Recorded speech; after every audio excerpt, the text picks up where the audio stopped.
My name is Jordan, and this is my final speech. The first question I'm going to be talking about is an insult I received that changed my life. I'm going to be telling you about it and how it has changed me as a person. So one insult that I received that has really changed me as a person is when I was told that I was too sensitive of a person. Overall, I can agree with that. I'm a very sensitive person, but this insult changed the way I saw myself. When I was first told that, I was wounded by it, and I was like, man, I really need a thicker skin because it hurt me so much. And I started to think of all the ways that this would impact my life. But after some introspection, I realized that this is what makes me unique. This is what makes me compassionate, empathetic, and caring. This is what makes me a good friend and a good listener. I really think that this being too sensitive is what's gonna make me such a good nurse and going to help me form such strong relationships in my life. I'm able to feel things on a deeper level, even in regards to other people. At first, this insult felt like just that, an insult. However, I came to realize that what was supposed to be an insult was really a compliment, or at least that's how I ended up taking it. The second question I'm going to be talking about is a compliment that I received that has changed my life and really stood out to me. I'm going to tell you the story about it as well. So one compliment that has really stood out to me occurred about a week ago. So for some context, I am a CNA at a nursing home, and I have hospice patients, and I recently had a patient who was actively dying.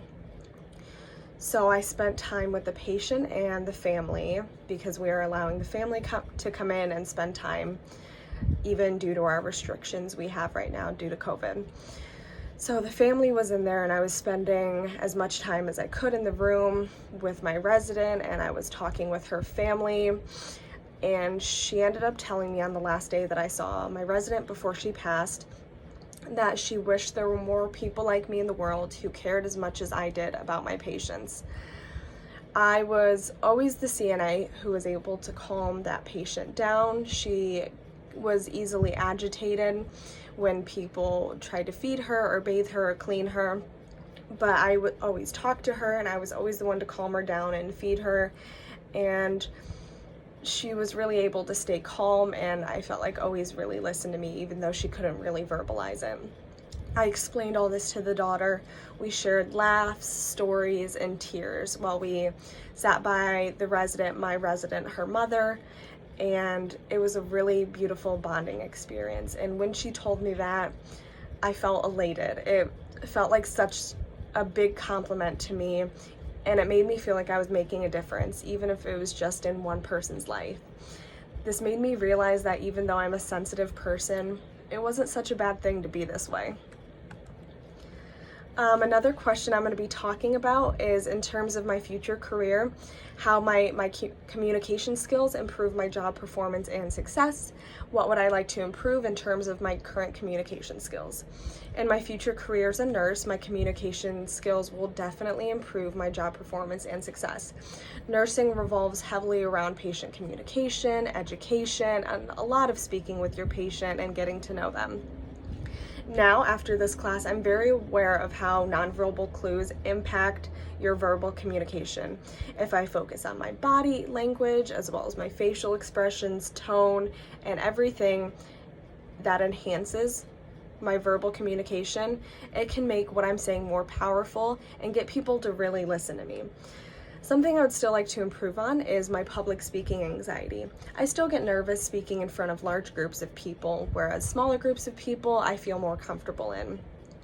Something I've learned from this class to help me with that is to tackle this, to take the nervousness and turn it into energy. Use that energy, project your voice, move your body with purpose, and gesture. I'm very big on gesturing. I talk with my hands a lot, so this is something that has really helped me. Nervousness won't go away entirely, but it can be used beneficially into giving an impactful and energetic speech. The last question I'm going to be talking about is a current problem that I'm passionate about and I would like to see changed in the world, how I can make a difference with this problem, and how I'm currently doing so. So a current challenge is something that I talked about in the second speech I gave, which was my persuasive speech. This is the topic of physician-assisted death and how it should be legal in all 50 states when it is currently only legal in 10 states. Not all 10 states have it legally in the entire state. Some only have it legal in certain counties.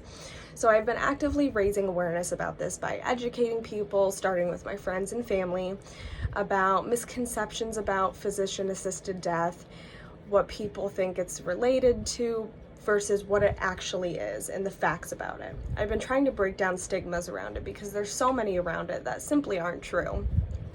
I've signed petitions. I've been trying to educate people as well as educate myself. I've been reading stories of those who have debated this decision, who have followed through with it beforehand, their thoughts, as well as the impact it has made on their family members. I continue to read about both sides of this topic, so I educate myself on how I feel about it, as well as how other people who are against it feel about it. I plan to further my knowledge and continue to advocate for this choice.